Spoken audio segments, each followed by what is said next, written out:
What's up, everybody? Welcome back to another episode of Study Hall here on YGOU University. My name's Tam. I'm joined by this fantastic crew. We've got Bryce, Alex, and Michael. what Study Hall is for the unenrolled is we've taken a bunch of your guys' Yu-Gi-Oh topics as well as some of our own. We sit down, we discuss them for your amusement, entertainment, and knowledge. So with that said, we're jumping to topic 2 of the week, and that topic is how should a meta work? How should a format be defined? What are the things that make a meta healthy? I'm going to start with Alex. with what make them healthy? Yeah, well, what makes a meta healthy? What do you have to have? I kind of flip-flop between two thought process on that because I like it when there's a lot of decks and it's balanced, but I also like when it's maybe a 2 or 3 deck top format, and then you can really get into the intricacies of those I like it. interactions. Bryce, what about you, man? Yeah, I agree with what Alex said. There's 2 different types of formats. I would say a very diverse and more, and then less diverse with more powerful decks that are just better and they're harder to beat. Okay.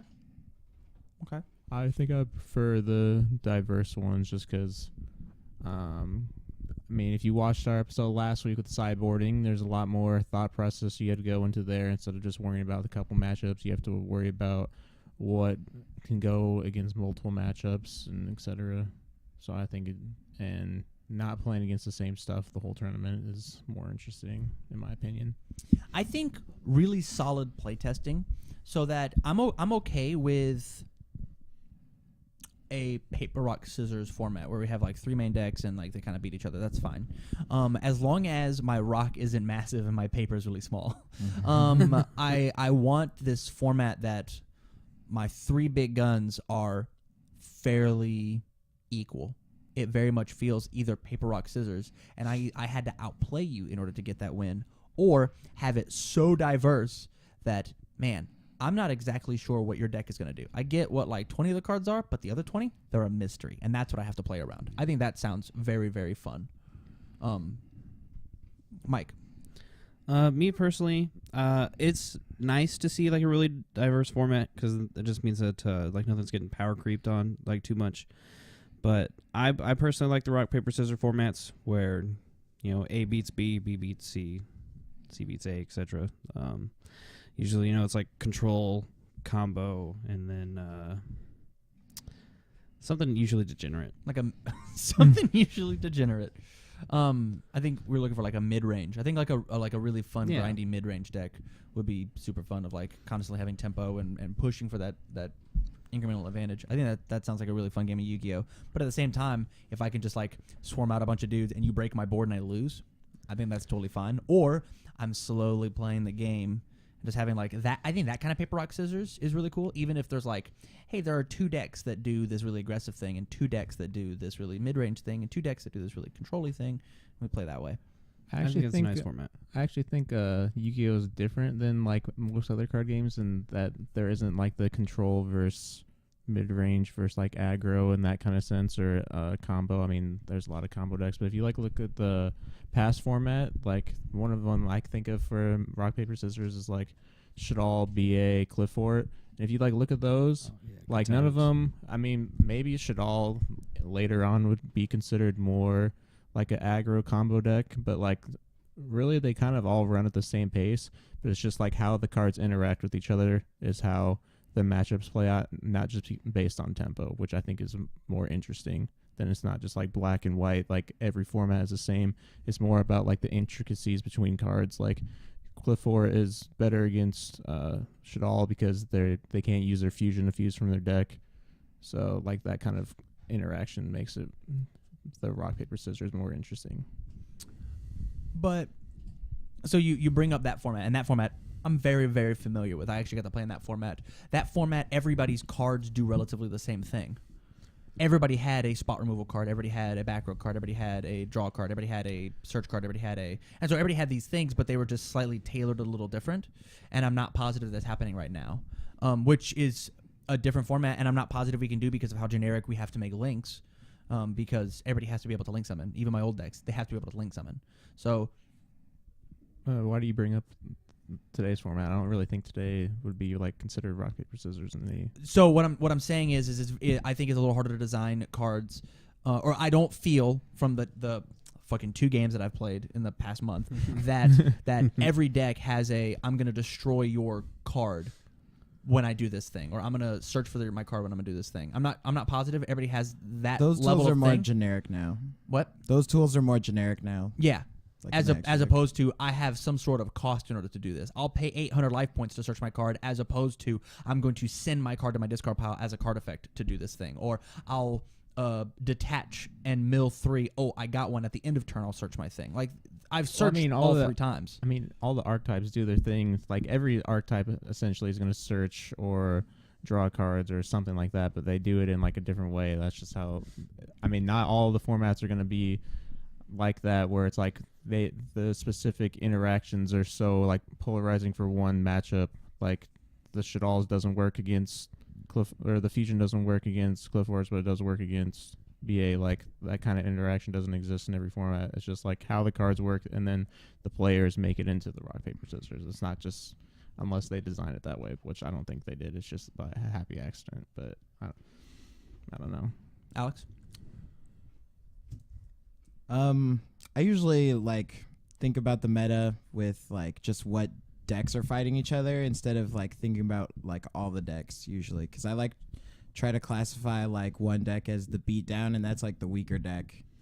So like if it was like Altergeist versus Pendulum, I would say that Altergeist is the beatdown because they're trying to incrementally hit you and end the game that way, but Pendulum is trying to set up a scenario where they're not allowed to win. So as opposed to looking at everything, you throw everything in a big pot and call it a meta, you want to break down, okay, when I put a sandwich together, what are the 2 pieces of bread that I'm using? What's this deck versus this deck, and how does that look? And this deck versus another deck, and how does that look? And this deck versus another deck, and how does that look? So that's what you're trying to say? Yeah, and usually I try to stick to the more control side of that, where I'm trying to make a situation where I'm going to win instead of like incrementally trying to like take you down. Okay. I very much like that approach. I think that is a very cool way to think about it, and I've never thought about it that way. Of how does this specific matchup work? Because then you start to jump into what are the numbers of. We'll go back to the format that I know, or actually we'll talk about current stuff. Okay, the only current deck that I've played Thunder Dragons. Thunder Dragons versus Pendulums. I thought were incredibly hard. I thought that was a very, very hard matchup. Yeah, Pendulum doesn't search all that much from what I know. And they get their stuff back and you don't.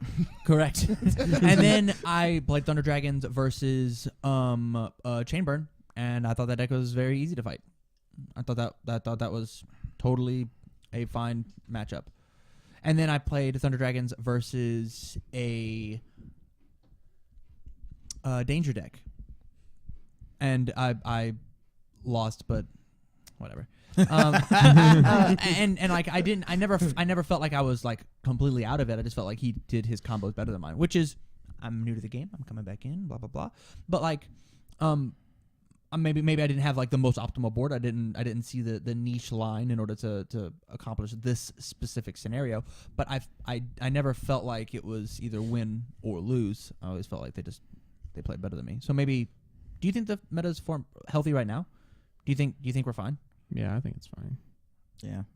So I think there's still some problems. Give me an example of like some matchups that like are even. Give me some examples for me and Mike, and Mike jump in with any of the questions that are like, this is healthy and this is why. I mean, I haven't really played all of the matchups in the format, but I would say like probably like Sky Striker Mirror Match or like Altergeist.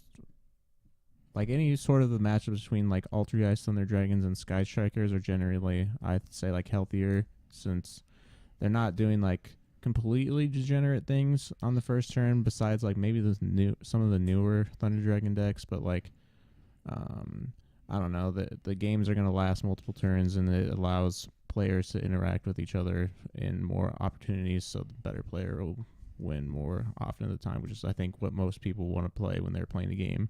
Not like I just play my cards, but like we play in a scenario where I think that I can win the game because I'm doing things that I think is better, which I think was what most people want to do. Alex? Yeah, going along with what Bryce said, it's cool when both players' cards matter, right? Yes. So, very much so. All like- cards matter. All cards should matter. That's why you picked them. That's why you play them. Yeah, so like I think like some of the like incremental decks like True Draco or like Trickstars, that kind of stuff, they have like really fair matchups against each other because all of the cards that you're playing usually matter Okay. in that. It's who draws the best? Who makes the best lines? Sometimes. Yeah, I would say so. Sometimes it's about if you get rivalry, though, in True Draco. I love it. I think that's actually going to bring us on to our third topic of the night. Yeah. So with that, any last-minute thoughts on the health of a meta and how a meta should work? Actually, I think I have an interesting question. Yeah. What are your thoughts of FTKs thrown into the mix of a healthy format? Do you think it's every deck against the FTK deck, or do you think for certain formats that FTK decks could possibly be necessary? Since I'm the FTK player, I will answer first. I You guess. dirty bitch. I have played multiple FTKs. Even though I was just complaining about people doing degenerate stuff turn one, but it exists in the game, and I'm cheap, so I bought the cheap deck that wins when you go first. So that's what I did. But I don't think it's healthy in any way, shape, or form for the game, because when you make it so it's either you draw a hand trap, if they even have them in any part of their deck, then if they don't draw it, you win. Like, that's just like in my opinion, stupid aspect. I don't think it should exist. FTK should exist. No. Yeah. Yeah. I can see that. I think them existing in the format means that you limit your options a bit. Like, everybody has to play this thing because in case the boogeyman happens. Like, yeah. I agree. Any deck that makes you have to play cards, which makes it so everyone plays like less different cards, is I think bad because Hey, Cody. there's just less diversity. you're really distracting.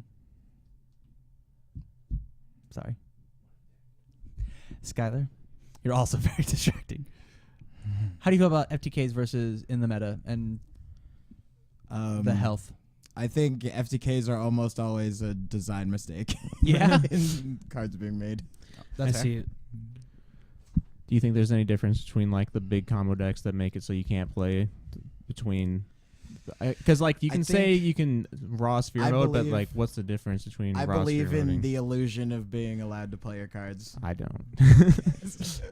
I think if you make a field with multiple negates, they can at least try and trick you. But yeah, I don't think there's anything much different than a Goki combo and the Gem Knight FTK, Yeah. to be honest. But I bet that sounds like a topic for another day. So with that, we're going to go ahead and move on to topic 3.